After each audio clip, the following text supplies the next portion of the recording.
Okay, so firstly, under 18s, of course, going really well in the league. Do you think you can keep that up? We'd love to keep it up. You know, the way the lads train in and the performances in matches have been outstanding. They've got right good, team cohesion at the moment. So fingers crossed we can maintain in the top band of the table. Bristol Rovers are our main target. So we've got in a few weeks' time. So if we can maintain and have some of that consistency, fingers crossed we should be up there, because the quality of players that we've got are really, really good. Of course, it's not an easy division. You seem to be doing remarkably well when considering that Bournemouth are in Premier League money, that kind of thing behind them. Yeah, you've got Premier League teams in there, but I think mainly that's because their first team are in the Premier League, and it takes time for the academies to sort of catch up sometimes to where the Premier League status is. I know it happened at one of my old clubs, Swansea City, many years ago, and Swansea went into the Premier League. The academy was still sort of progressing, really. So yeah, it's always great, and it's a good confidence boost when if or when we do beat AFC Bournemouth on Saturday. Fingers crossed. It'll be a good plus for the kids. So you just mentioned you have belief that you can stay at the top of the table. Is that the goal for this season, you say? Yeah, the goal is to win the league. Yep. To set the standards high.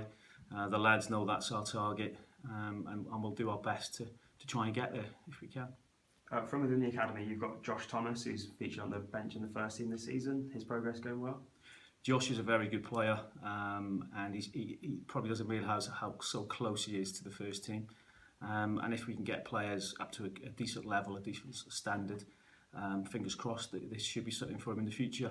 As well as Josh Thomas, there's many of the second years, like all the second years really. I've come on a lot since I've come in July, so I'm hoping we could have a few players here again next season.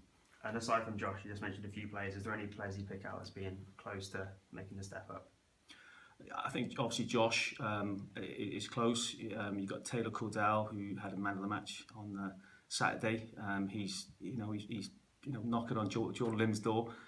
He's very good. You've got Joe Hance, who's been outstanding, very consistent this season.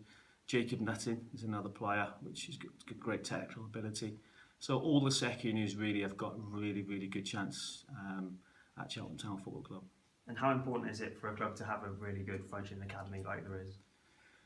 Really good what, sorry? Functioning academy. I think the academy here is one of the best academies I've worked in. Yep. And you say you're working so close to the first team. They're playing the first team on a regular basis. They're playing against the players in the Central League, and they're having a really good learning experience. And yeah, it's a great academy to work at. So just to throw back to a different Thomas, Luke Thomas, who moved to Derby last year from within the academy, is that testament to how well it's going here for big moves? I think the academy year is won really well, and I think they are producing players. That you can see that our wall over the side of our offices, we've got all the players that have come through the ranks, and I can't fault the academy. So fingers crossed we can get a few more pictures on our wall, or maybe some teams buying for our players.